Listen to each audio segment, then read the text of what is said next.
নমস্কার দর্শক বন্ধু, আমি কবিতা, হানি কিচেন বাই কবিতাতে আপনাদের সকলকে স্বাগত জানাই। আজকে আমি এমন একটা জুস তৈরি করেছি যেটা খেলে শরীর একেবারে ঠান্ডা হয়ে যাবে, রিফ্রেশ লাগবে। জুসটার নাম হচ্ছে কিউকাম্বার, মিন্ট আর তুলসীর জুস। এটা কিভাবে তৈরি করেছি আমি সেটা দেখিয়ে দিচ্ছি এখন। এখানে আমি কি কি জিনিস নিয়েছি, এখানে লেবু নিয়েছি, পুদিনা পাতা, বিট নুন, এটা গোলমরিচ, চিনি আর একটুখানি তুলসী আর শসা। এখন এটা তৈরি করেছি কিভাবে সেটা দেখাবো।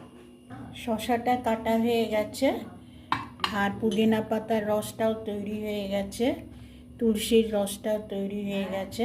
এখন শসাটা পেস্ট করে ছেঁকে ওর মধ্যে মিশাবো। শসার রসটা তৈরি হয়ে গেছে, ছাকাও হয়ে গেছে। এখন এর মধ্যে একটা করে ইনগ্রেডিয়েন্টগুলো দেবো। প্রথমে আমি দিলাম তুলসীর রস, পুরোটাই দিয়ে দিলাম। তারপরে দিলাম পুদিনা পাতা রস, তারপরে দিলাম বিট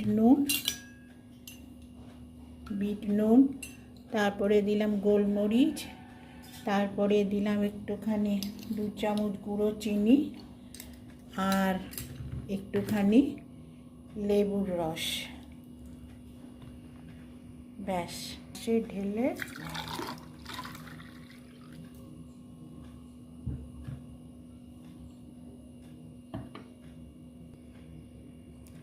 আস্তে আস্তে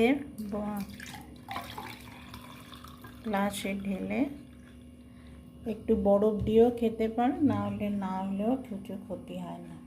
আশা করি তোমাদের ভালো লেগেছে প্রসেসটা, তোমরা এইভাবেই খাবে। আজকে চলি।